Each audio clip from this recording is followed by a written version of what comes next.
The entire office laughed at the mute technician, and as soon as the negotiations began, even the boss froze.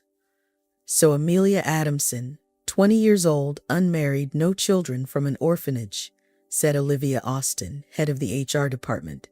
She held a resume in front of her, occasionally glancing at the young woman seated across from her. What happened to you that at such a young age you decided to apply for this position with us? Olivia Austin asked, peering over the sheet. Amelia simply shrugged modestly, averting her gaze. She hadn't been mute from birth, but for many years now she hadn't been able to speak a word due to a terrible accident she had barely survived. Oh yes, it says here you don't speak. Olivia Austin shook her head. A result of the accident where your parents died. My condolences. A real tragedy. At the HR chief's words about the accident, Amelia flinched. Fragmented memories from the past flashed before her eyes. Sweetheart, hold on, shouted her mother, embracing the little girl. Don't worry, it's just, came her father's voice from the driver's seat. And then the car was jolted by a terrible impact. Mama, cried little Amelia, painfully hitting something with her shoulder. The world began to spin before her eyes, shattered glass falling from all sides. Metal scraped against asphalt. Her mother didn't move, her head hanging limply on her chest. Her father, not wearing a seatbelt, had been thrown out onto the road through the windshield. Amelia opened her mouth to call out, but no sounds came out. No words, not even a gasp. It seemed the stress she had experienced had simply taken away her ability to speak. It was dark, cold, and terrifying around her. The girl shook her mother's shoulder, but the woman's arm just hung lifelessly beside her. Childhood trauma, then? Olivia Austin asked again, bringing Amelia back to reality. She rummaged in her pocket and pulled out a cardboard sign that read, "Yes." Then Amelia fished into her pocket again and retrieved another sign. "I cannot speak, but I understand everything you say." Poor girl, Olivia shook her head. It seemed genuine pity welled up in the woman for Amelia. "You had to live in the orphanage?" Amelia nodded, shoulders slumping. Immediately after the accident, she was taken to the hospital. Then social workers came and handed her over to a boarding school. Though they even tried to help her, they assigned a psychologist who, without much effort, conducted several sessions of therapy with her. Post-traumatic stress, the specialist sighed, raising his hands in despair. The girl withdrew into herself in the aftermath of the shock. It's difficult to do anything or make any predictions. Maybe she'll start speaking again, maybe not. She could be switched on by another stressful event just as easily. But for now, the psychologist shrugged, showing his helplessness. To be honest, he didn't try very hard. Your school certificate is good. It's a shame you don't have a higher education. Intelligent, yet you'll have to work as a cleaner. Olivia Austin shook her head. Amelia simply shrugged. She left the boarding school mute, and despite excellent academic achievements, she couldn't get into anywhere else. Who needs a mute orphan? Amelia wanted to say, but she only had cards with commonly used phrases in her pocket. Frankly, it would be easier for us to pick someone simpler, Olivia Austin said doubtfully. Amelia sighed heavily, nodding with understanding. This wasn't the first interview to end with a rejection. Some even threw her out of the office when they found out about her disability. She lowered her head and was about to get out of her chair. "But I feel sorry for you," Olivia Austin completed her thoughts. "Let's try this. You'll have a probation period of 3 months. If you manage, we'll make it a program to integrate into society and help people with special needs." Amelia looked at Olivia Austin in disbelief, smiled timidly, and took out a card with the word "thanks" from her pocket. And her heart was born a small hope. This was the first place where she was not rejected, and Olivia Austin was the only person who showed compassion in many months. The salary is not high, the duties are simple, but you must be punctual and do your job well, Olivia Austin said firmly. You don't have to talk as a cleaner, but the floors must always be clean. Can you handle it? Amelia nodded happily, then showed a sign with the word yes. For the first time in many days of enforced muteness, life had something good in store for Amelia. Working as a cleaner wasn't prestigious, but it was honest, paid work. Maybe things will finally get better, Amelia timidly thought. Maybe I can start a new life here. But miracles didn't happen. Several weeks passed since the interview. Amelia tried her best not to attract attention and worked diligently, but the office rats kept on with their bread and circuses. Why are people so mean? Amelia thought sadly, passing by a group of managers who immediately started giggling and pointing at her. When Amelia got this office, she didn't imagine the mockery that would begin. Literally every employee in the office rushed to see her on the first day, as if Amelia were a curiosity. Is this some new kind of servant? To keep them from babbling too much, one of the managers crudely joked at the time. Amelia tried not to notice the blatant mockery. She had grown accustomed to being ridiculed by those around her and remained resilient, but deep down she cried every day, dreaming only of being left in peace. She probably sleeps with one of the bosses. They hired a mute on purpose so she couldn't tell his wife, whispered the secretaries. These jabs were hurtful too, as they were completely undeserved. But the female part of the office turned out to be even more malicious than the male, because despite her muteness, Amelia was quite attractive, which stirred inappropriate envy among her colleagues. Hey look, here comes our beauty. One of the guards clicked his tongue, distracting Amelia from her sad memories. Oh, don't even mention it, his partner agreed. Our mute lady is quite the catch. Even though she can't speak, I wouldn't mind. The guards chuckled smugly. They often ogled her while she claimed, eyeing Amelia up and down with lewd glances, just waiting for her to bend over to mop the floor or pick up a bucket of dirty water. None of them ever offered help or showed basic human decency, so Amelia hurriedly passed by, not wanting to linger longer than necessary in the company of these brutes. Feeling their unpleasant attention, Amelia rushed into the elevator, headed to her desired floor. Oh, look, the nutcase is coming. A rough voice from one of the managers was immediately heard. Why nutcase right away? The guy with thick lens glasses retorted to the brute. And who in their right mind at 20 would willingly be a cleaner? The brute continued his mockery. Life is just beginning. You could go to school or somewhere else. There are surely better places even without an education. And this? The manager sneered at Amelia, contorting his face into some kind of grimace. It was probably meant to depict muteness, but Amelia didn't bother trying to decipher these barbaric antics. Hey, are you deaf too? The manager got annoyed. You think you can just ignore me? Suddenly, he shoved Amelia in the shoulder, causing her to sway to the side and then crash into the elevator wall, losing her balance. She let out a heavy sigh, painfully hitting one of the handrails, and to add insult to injury, cardboard cards spilled from her pocket, the ones she used to communicate with others. What's all this? The manager grinned maliciously, picking up the white rectangles.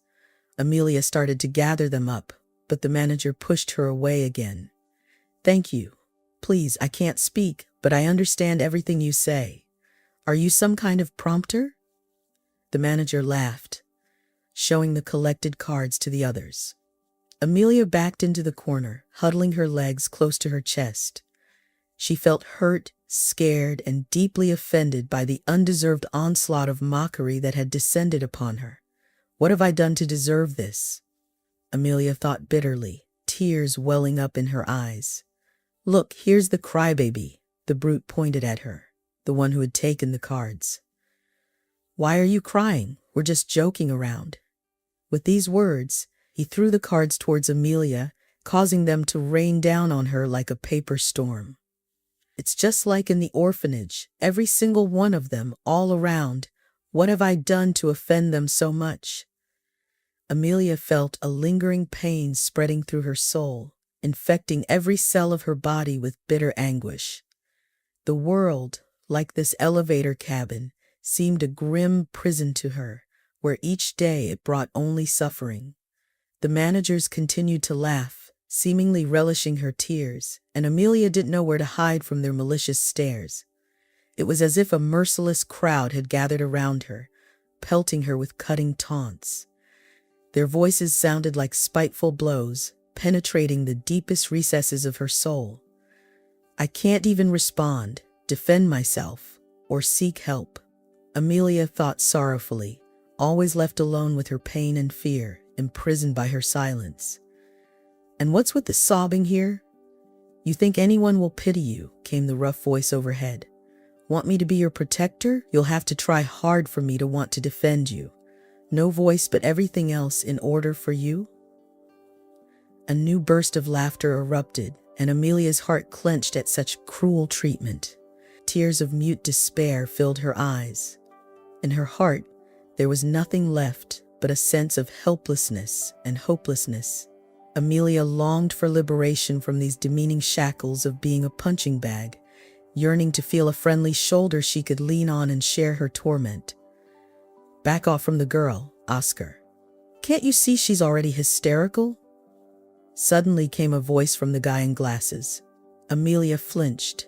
Entangled in a web of mockery and ridicule, she already felt herself drowning in an ocean of dark emotions, simply cowering in the corner, her lips trembling with restrained tears. Who do we have here? A hero mocked Oscar. You're still just an intern, freshly graduated from university and already barking at senior employees? Oscar immediately turned his attention away from Amelia, looming threateningly over Jacob. Maybe I'm a quiet guy with a harmless appearance and thick lenses in my glasses, but I can't just walk by something like this. Jacob bravely spoke out. Despite his gentle demeanor, the intern's chest harbored a big, kind heart. Why are you fixating on her? She hasn't harmed anyone. Or do you just want to flex your muscles and humiliate someone who can't even respond to you? Jacob retorted. His voice trembled with embarrassment and uncertainty, yet it carried feelings that silenced the others. Some of the mockers immediately backed off, averting their embarrassed gazes. But the rest found a new target, gathering behind Oscar and venomously smiling at their next victim. What, you aiming to join the defenders now, smart guy? Oscar sneered. Look at our little gray mouse trying to protect the mute girl. Friends of Oscar chuckled obsequiously, supporting their leader. Oh, maybe her condition is contagious, Oscar continued his mockery. Tell us, are you also on the path to losing your voice? Jacob stepped back, but his back met the cold elevator wall. There was nowhere to escape in the confined space, and his feeble attempt to retreat only emboldened the mockers. Or are you essentially mute already? Can't voice your opinion, though you seem to make sounds. Oscar menacingly lowered his voice. Jacob felt bitterness at his own imperfections, which set him apart from all these guys. Like in school, he was being bullied here. But despite it all, and Jacob's heart burned a spark of determination to defend the mute cleaner. You can laugh at me all you want, Jacob whispered, but leave the girl alone.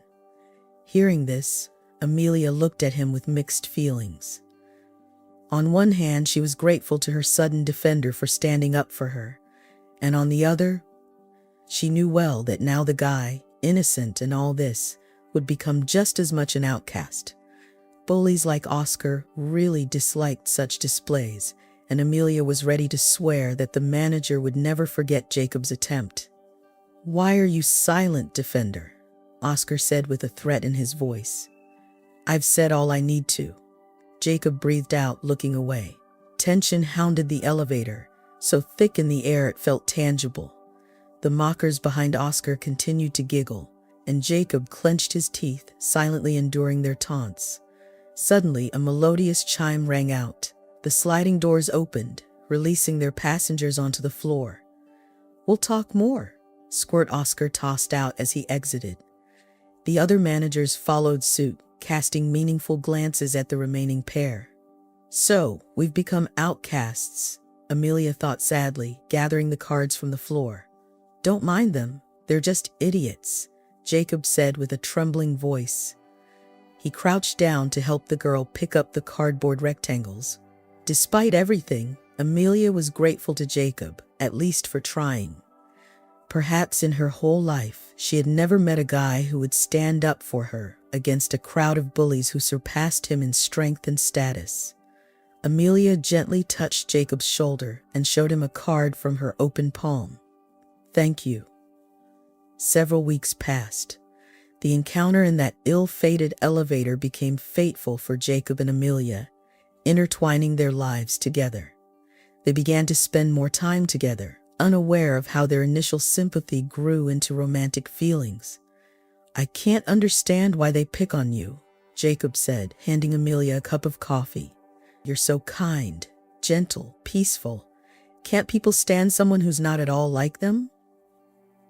I wish I knew, Amelia thought, then smiled and shrugged. Her heart fluttered. In the unassuming Jacob, she found her protector, whose company helped her not to despair and to keep the inner light alive. With each passing day, their bond grew stronger, threading their hearts with delicate threads of attachment. Amelia rummaged in her pocket, but instead of her usual card, she pulled out a small notebook.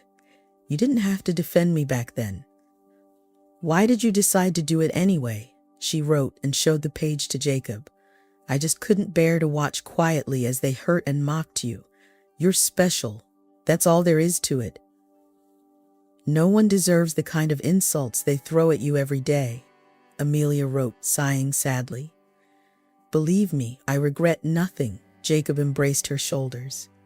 Since I met you in the elevator, I understood that you are the light in my own darkness, my inspiration and purpose. Amelia felt her cheeks blush from her lover's words. For the first time, she was so happy with someone. Look at how they're chatting, chuckled one of the security guards. As luck would have it, they found themselves in the same remote corridor where Jacob and Amelia often met. What's up, buddy? Decided to champion our voiceless one? The guard asked sarcastically. Funny, we'll have to tell everyone about the sweet couple that's formed, his partner laughed. Back off, Jacob frowned. Oh, look how fierce you are. What if we don't back off? The guard immediately squared up. He approached Jacob, grabbed him by the collar, and pulled him close, making him bow his head. Feeling noble, huh? The guard sneered. It's been a while since you had something around your neck. We could fix that in a flash. Hey, someone's coming, I think, the second guard stopped his friend. Fine, live to fight another day, poor things. Laughing at their own cleverness, the guards walked away separately. Are you okay? Amelia wrote, looking at Jacob with concern. Just my pride took a hit, the boy smiled, straightening his crumpled shirt collar. Listen, maybe you could come over today, just to talk normally without hiding in corners. Amelia furrowed her brow doubtfully, then pursed her lips and shrugged. Awkwardly, another note appeared in her notebook. I'm fine, don't worry. My mom is really sick, but overall she might benefit from some company. Let me wait for you after work, and I'll show you where we live. Amelia timidly smiled and nodded. Her eyes sparkled, and her heart skipped a beat for a moment. Instead of words, she simply hugged Jacob tightly, feeling how the warmth of his body melded with hers. Over these days of getting to know each other, Amelia and Jacob had developed their own way of communicating, understood only by the two of them. For the first time, Amelia couldn't wait for the workday to end. She felt a slight unease, excitement, and anticipation before meeting Jacob. Amelia eagerly awaited to see his smile again, to get lost in her beloved's eyes, and to hear his voice. For her, a girl raised in an orphanage, stepping over the threshold of his home meant opening the very soul of a person, gaining their complete and unconditional trust. There you are, Jacob said joyfully, finally seeing Amelia at the office door. The girl ran up to him, hugged him, and gently kissed his cheek. They quickly reached the right house and then went up to the floor. Jacob jingled the keys, then unlocked the creaky door covered in worn-out leather. "Here's our home. Please don't judge it too harshly," he said, a bit embarrassed, ushering her inside. Amelia tenderly squeezed his hand, then curiously began to examine the small entryway. It was a modest little apartment furnished with cheap furniture and long overdue for renovation. At first glance, it was clear the family lived quite frugally, barely making ends meet. "Don't mind that everything is a bit old, but it has soul and history," Jacob smiled. He was slightly embarrassed by Amelia's attention to his living quarters. "I dream of starting to redo everything someday. But for now, there are more important things. I save all the money for my mom's medications. I love her, and I'm willing to do anything just to see her get better." "Jacob, do we have guests?" A female voice came from the room. "Yes, Mom. I wanted to introduce you to Amelia," Jacob replied, embarrassed. Soft footsteps were heard, and a tall, slender woman emerged into the corridor. "No, perhaps even skinny." Amelia tried to politely smile, but her gaze immediately filled with sympathy. Jacob's mother looked genuinely frail. Her cheekbones were sharp, her hands and legs were as thin as twigs. Blue veins with traces of multiple injections showed through her porcelain-colored skin. "My name is Isabella Barlow," she weakly smiled. "Come into the kitchen. Let's sit down." Amelia nodded in agreement. The kitchen was quite cozy despite its simple surroundings. It was filled with pleasant smells and was tidy. "Jacob, take care of our guest. Pour Amelia some coffee." Isabella Barlow smiled. "The sunset is so beautiful today. It would be nice to go for a walk." Jacob's mother dreamily looked out the window, her face bathed in the rosy rays of the setting sun. Amelia sadly smiled, imagining how much this woman longed to be outside these four walls. "Is everything okay at your work?" Isabella Barlow asked. "Mom, really, you found another topic," Jacob grumbled darkly. "Everything's fine. We have a great team and a nice boss," Amelia wrote in her notebook. "Well, God willing, it's all true," Isabella Barlow said, looking at her son. Jacob blushed and stared into his cup.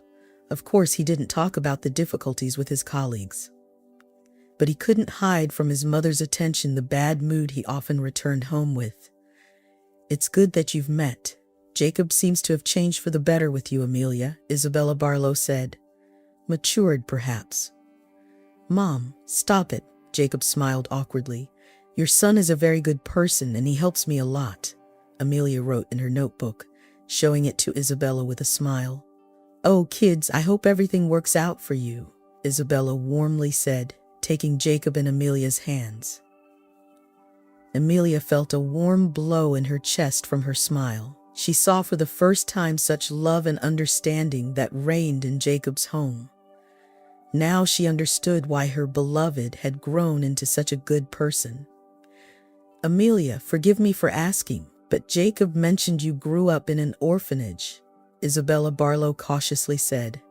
"My parents died when I was very young," Amelia wrote. "I'm sorry for reminding you," Isabella shook her head. "I just wanted to say that you will always be an important part of our family. I'll accept you like a daughter and will always be glad if you want to come again." Jacob's mother placed her hand over Amelia's, and the girl felt tears welling up in her eyes.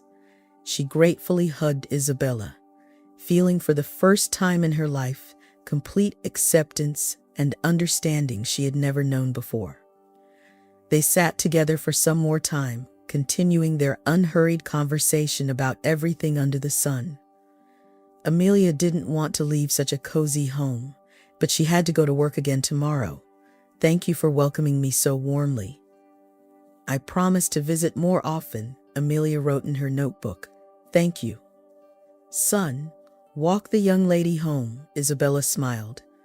Amelia headed to the hallway to get dressed. "I liked her. She's a good girl," Isabella's muted voice came. "Never mind that she's mute. What matters is that she's a good person. Take care of her." Jacob soon joined Amelia in the corridor, helped her put on her coat, and they walked out together onto the street. The sunset had long disappeared, leaving a pleasant coolness in the air that chilled their skin. "I'm glad we met," Amelia wrote in her notebook. "You're the best thing that's ever happened to me in life," Jacob softly replied. Their faces were inches apart. Amelia closed her eyes with fluffy eyelashes, leaned forward slightly, and kissed Jacob. Several days had passed since their visit. The love between Amelia and Jacob only grew stronger, finally uniting their loving hearts together. They no longer cared what others thought, and the young couple stopped hiding their affection even in the office. "You know, they say there's a mole in the office," Jacob said, meeting Amelia during their lunch break. "Digging up your beds and stealing carrots?" Amelia wrote with a smile. "Well, if only," Jacob snickered. "Somebody is leaking important information to our competitors and it's causing the company significant losses." "Is it really that serious?" Amelia wrote, looking worriedly at her beloved. "Yes," Jacob nodded. "The director even brought in the security service. They're searching for the infiltrator on every floor, questioning everyone, almost conducting interrogations in the storage room." Amelia shook her head, somewhat relieved that she wasn't involved in all this fuss. As a simple cleaner, she had no access to any data, and therefore automatically avoided suspicion. "Right now they're searching our department while everyone's gone for lunch, turning our workstations upside down." "Hey, there he is," a stern male voice interrupted. "Come here." Two men in black jackets with serious expressions surrounded Jacob. Their looks promised nothing good. "What's going on?" Jacob exclaimed indignantly as he felt them taking him by the arms. "Good day, my name is William," introduced the third man, leisurely approaching the group. "Intermall security. Traces of data transmission were found on your computer, along with some very interesting correspondence. Care to comment?" "What? No, I don't know." Jacob panicked in his voice. "Well, all right then. Take him to my office," William commanded. The two assistants immediately dragged the struggling Jacob towards the elevator, not letting him get a word in to defend himself. Amelia froze, fear filling everything around her, making even her internal organs tremble. This couldn't be true. It just couldn't, because Jacob was such a good person. "It's not him," quickly wrote Amelia in her notebook and handed the sheet to William. "Oh, believe me, I have no intention of accusing anyone baselessly. We'll get to the bottom of this, but for now, please allow me to excuse myself." William politely smiled, then turned on his heels and followed his assistants. The capture of the guilty party in the office sparked a real scandal. The company's director, George Benson, known for his tough demeanor, was ready to tear poor Jacob apart. "Believe me, it's not me. Why would I steal any data?" Jacob repeated mechanically, standing opposite the director and breaking out in a sweat. "Then how come all this data is on your computer? And the correspondence?" George Benson shouted in response. "It must be some mistake." "There can't be a mistake. I personally verified everything," William interjected, present during the conversation. "All the transmission of compromising and critically important files was done through this computer. I'm just an intern. How would I have access to anything important?" Jacob tried to appeal to reason. "If someone wants to, they will always find a way," George Benson waved dismissively. It was evident that no one present believed Jacob's words. Everyone considered him guilty, as there was more than enough evidence. "If caught, you will have to answer for what you've done," George Benson barked. His tone was relentless. The director was determined to make Jacob the scapegoat, holding him responsible for all the losses incurred by the company. "Here's the deal," George Benson's eyes flashed with malice. "You will reimburse me for all the losses. I think that's fair. Otherwise, I'll have to involve the police, and then it'll be a real case." "But how can you?" Jacob exclaimed. "We've already figured it out." George Benson cut him off. "I've already taken your documents from HR so that others won't get any ideas." "You're firing me?" "Yes, easily got rid of," decided?" George Benson venomously uttered. "You'll find the money however you can. Sell your apartment or take out a loan. I don't care, but the money must be there."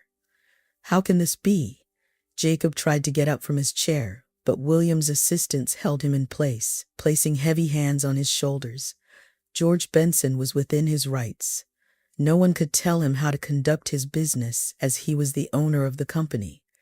Jacob left the office, feeling his knees buckle. His gaze was empty, his face showing deep distress. Amelia appeared beside him immediately, having waited the entire time to see how the conversation would end. "I can't believe this happened. Why are they accusing you of this crime?" "You're not guilty of anything," she wrote in a notebook. "I don't understand it myself," Jacob shook his head. "I've never approached other people's computers. I don't even have a flash drive to copy any data. It's a closed network here. You'd need specific equipment to steal anything." "What's going to happen now? Did they fire you?" "Worse, they're demanding I compensate for the damages I didn't even cause. I feel so powerless and deceived. We have to do something. We can't just leave it like this. There must be witnesses somewhere. A real culprit must be out there." "I know, Amelia, I know. What debts? My sick mother is dependent on me, and now this. But there's no escaping these accusations.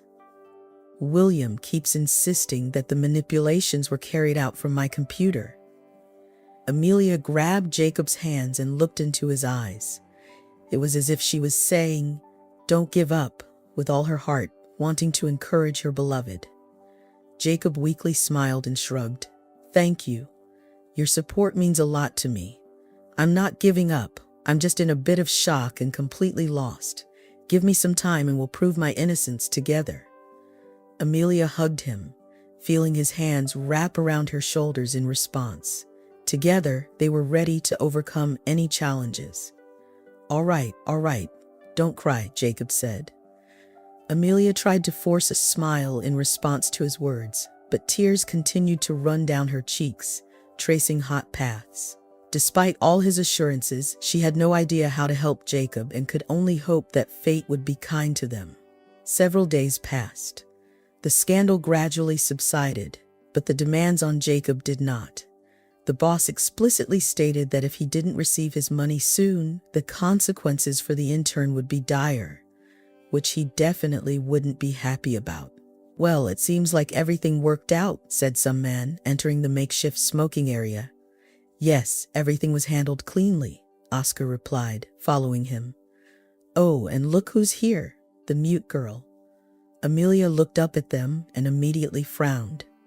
She had just finished mopping the floor, but the managers who came to smoke immediately stomped all over it again.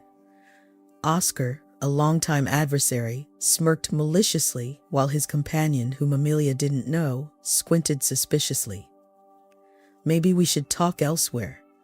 "Yeah, why be afraid of this mute girl?" Oscar brushed off. "Or maybe she's deaf, who can tell?" "Well, see for yourself," chuckled Oscar's companion. "We've cleaned up everything. Now there shouldn't be any evidence left anywhere except on his computer." "Perfect, what a lucky find this fool turned out to be. Why does this Jacob guy annoy you so much?" "I hate it when someone crosses my path." Oscar's eyes flashed, remembering how Jacob had argued with him in the elevator. "And he's always sticking his nose into work, checking everything, consulting with everyone. Model employee my ass." "What a scoundrel," the companion scoffed skeptically. "Whose side are you on anyway? Not glad we got rid of this guy? Or maybe you'd like to be the fall guy yourself. Why are you getting worked up?" The companion immediately backtracked. "I couldn't care less about the kid. Tell me instead, when are we going to execute the main plan?" What she heard made Amelia feel real anger. She couldn't wrap her head around Oscar's low character, and the girl's soul filled with the pain of betrayal. The manager seemed deliberately not to leave, knowing full well that she understood their words. He clearly wanted to make the already unhappy girl suffer as much as possible, but Amelia didn't let sorrow break her. What a despicable person, she thought angrily. Oscar and his friend continued to discuss their affairs, and Amelia realized that a real conspiracy was brewing in the firm. "All right, we need to hurry. The partners will arrive any minute now," Oscar hastened. "If we conclude this deal, consider all the assets in our pocket, and this fool will either be handed over to the police or buried under debts." The men headed towards the exit. Amelia watched them with an angry glare, feverishly contemplating her options, her soul filled with determination, knowing that right now, not only the fate of the company she worked for was at stake, but also the life of her beloved. "I need to follow them." Abandoning the bucket and mop, Amelia hurried after Oscar, trying not to betray her interest prematurely. Judging by the fragments of conversation she managed to overhear, negotiations were scheduled to begin precisely at noon, with the partners arriving in just over 10 minutes. The main entrance, "They'll definitely pass through there," flashed through Amelia's mind, forming into a plan she needed to prevent the representatives of the other company from reaching the conference room, thereby thwarting the deal. "I must make it in time. I simply have to." Using the elevator was risky. Amelia still feared attracting Oscar and his colleagues' attention. So she raced downstairs with all her might, skipping over 2 steps at a time. Her breath quickened, her heart pounding wildly, but Amelia managed to reach the lobby almost simultaneously with the important guests. "Welcome, Thomas Blair." George Benson smiled broadly, shaking hands with a smartly dressed man in an expensive suit. "We're glad to have you within the walls of our company."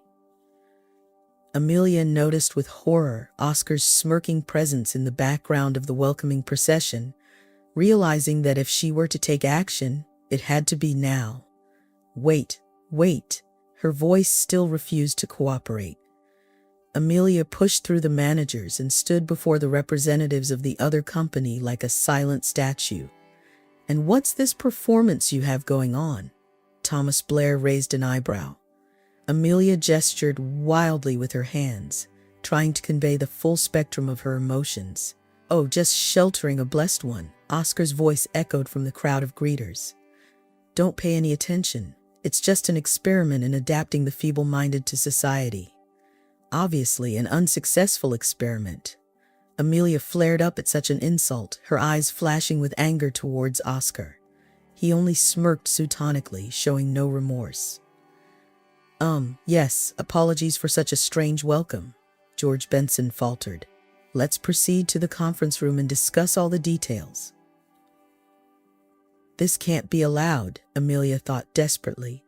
Unable to see any way out, she grabbed a vase from the nearest nightstand and hurled it at Thomas Blair's feet. "What the?" George Benson gasped. Meeting the hard floor, the delicate porcelain let out a mournful whimper as it shattered into hundreds of pieces. Floral petals sprayed in a colorful rain and water meant for them spilled onto Thomas Blair's expensive shoes. "What the hell?" Thomas Blair exclaimed, shaking off the murky drops from his shoes. The shock on the entrepreneur's face was evident. "Do you have idiots working here?" Thomas Blair demanded. "Maybe I should look for other partners then?" No, everything's fine." George Benson began to babble. The director's face went pale. "You know what? There will be no more negotiations." "I'm done," Thomas Blair declared, casting a disdainful glance at Amelia. "But wait, what about goodbye?" The representatives of the other company followed their boss, one by one disappearing behind the doors of the main entrance. "What a mess is this?" George Benson exclaimed furiously, scanning the high-ranking guests. "Bring that janitor to my office." William's assistants appeared as if out of thin air and lifted the girl by her arms. Amelia herself hadn't expected such a stunt from herself and was trembling like a leaf now. Now that the rush had subsided, she fully realized the potential consequences awaiting her. "Have you lost your mind?" George Benson sprayed in anger when they both found themselves in his office. "Idiot, do you know how much this deal could have brought? You've never seen that kind of money in your life. I've been courting that snob for 6 months and some mute ruins it all." Amelia slumped into the chair where William's helpers had placed her. She trembled all over, feeling her helplessness and fear. Much like the day of the infamous accident, Jacob's plight, Oscar's treachery, and her own anxieties almost drove her into a trance-like state. She felt the walls she had built up over the years crumbling down. For the first time in her life, Amelia didn't want to flee but to fight back, to show that she too was worth something, because she acted solely in the interests of justice. Whether from fear or the desire to help Jacob, Amelia took a deep breath and then, "You just don't understand. They were trying to deceive you." George Benson froze, staring at his employee in astonishment. "But aren't you mute?" Amelia herself couldn't believe it. Shock and bewilderment pierced her as she hadn't heard her own voice for years. Her lips still burned from the words spoken, her throat tingling slightly from the unfamiliar strain. "It's all Oscar, the senior manager. He set up Jacob. He's the one who leaked your data to the competitors. Oscar conspired with them. If the deal had gone through, your business would have eventually ended up with him." It seemed that the intense stress had miraculously cured Amelia's muteness, granting her an incredible, almost forgotten freedom. "How do you know this?" George Benson asked suspiciously. Oscar himself confessed. "He wanted to mock me, thinking a mute wouldn't be able to tell, and who would believe, a mentally deficient person." George Benson looked closely at Amelia, then shook his head. The girl wasn't stupid, and she wouldn't have behaved like a madwoman, smashing a vase right under his business partner's feet if there wasn't a good reason for it. "I'm quite surprised by all this, frankly shocked. But for some reason, I believe you," the businessman said. Amelia breathed a sigh of relief. The tension that had gripped her all this time loosened its hold slightly. It seemed that now the fate of her and Jacob no longer hung by a thread, depended on the whims of an avenging businessman. The second wave of investigations didn't go as hot. The Internal Security Department quickly apprehended Oscar and his accomplice, as pointed out by Amelia. When they were brought into the office, George Benson stood by his luxurious desk facing the window, reflecting on recent events. "Tell me, Oscar, how can I effectively conduct business and devise development strategies when conspiracies are brewing within my own company?" George Benson asked. The manager jerked in his chair, but two men in black suits easily kept him in place. Oscar glared angrily at them, but received only indifference in return. "What is going on here?" Oscar exclaimed in frustration. "We've unraveled this whole scheme. William found evidence and even witnesses that you stole my data and then framed Jacob. The rest of your cronies have been apprehended too, and they're already on their way to the police," George Benson explained. "And what about me?" Oscar asked with a menacing glare. "Well, someone has to compensate me for my losses," George Benson shrugged. "It's only fair. Blaming everything on one person, is that your idea of justice?" Oscar sneered. "You didn't seem too concerned when you pinned previous debts on Jacob," George Benson retorted. The manager let out a spiteful exhale, feeling completely powerless. His game had finally come to an end, and it seemed that the time had to answer for all his crimes. After some time, following the exposure of everyone involved in the conspiracy, the company's affairs returned to normal. George Benson secured a profitable deal, ensuring himself and all employees a worry-free future for several years ahead. Today, in the presence of everyone gathered here, I would like to extend my gratitude to the person who helped us unravel this whole tangled mess of plots and intrigues, George Benson addressed the audience. All members of the company had gathered in the conference hall today to celebrate the successful completion of the quarter. The director had ordered the room to be decorated and then proceeded to distribute the traditional awards. In addition, I would like to apologize for being harsh at times and not giving our dear Amelia the attention she deserved. George Benson continued. George Benson reached out to the girl sitting in the front row and invited her onto the stage. Amelia, feeling both pride and joy swelling within her chest for the successful resolution of all the trials, stood up shyly from her seat. "Thank you, Amelia, for your desperate actions that saved our company, shielding me, so to speak, with your own courage from a fatal mistake," George Benson said. Amelia turned to the audience and smiled. The gathered employees applauded. Perhaps it was the first time in the company's history that cleaning staff were ceremoniously congratulated, celebrating achievements on par with senior managers. Tears of joy welled up in Amelia's eyes. "Thank you for welcoming me into the team so warmly and helping me start a new life," Amelia managed to say, her voice filled with emotion. Words still came to her with some hesitation, but overall her voice had returned, and she was no longer mute.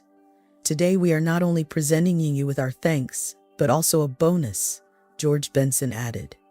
Everyone smiled, acknowledging Amelia's contribution to their lives and thoroughly embarrassing her. "Thank you," she murmured, avoiding eye contact. Such attention was still unfamiliar to her, so after receiving her bonus envelope, Amelia hurried back to her seat in the hall to revel in their success. "Furthermore, today I must again ask for forgiveness, but this time for our dear intern Jacob, who became a victim of dirty schemes," George Benson continued. The young man sitting next to Amelia squeezed her hand, then made his way to the stage. "Today we officially congratulate him on successfully completing his internship and invite him to join the company as a manager. For his achievements during training and high level of responsibility," Jacob smiled, shaking George Benson's hand.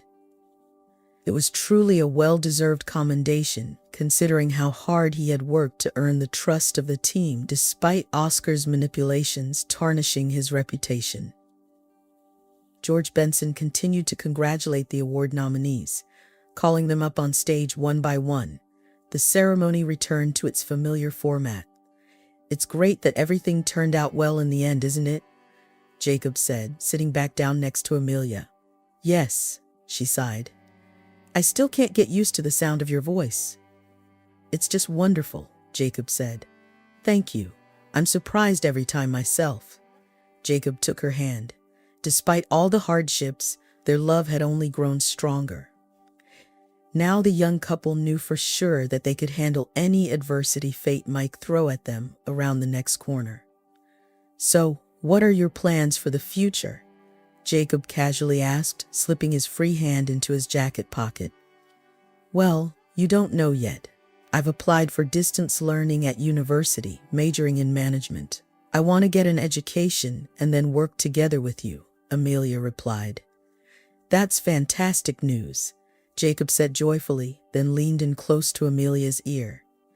"I wanted to do this right on stage, but I thought you might be too embarrassed." "What?" Amelia whispered in confusion. Jacob withdrew his hand from his pocket, revealing an elegant box. Its lid opened, revealing a diamond ring. "Amelia, will you marry me?" Amelia sighed happily, feeling her heart skip a beat. Life had finally turned its best side to her, testing her endurance. Right now Amelia felt truly happy and of course answered yes.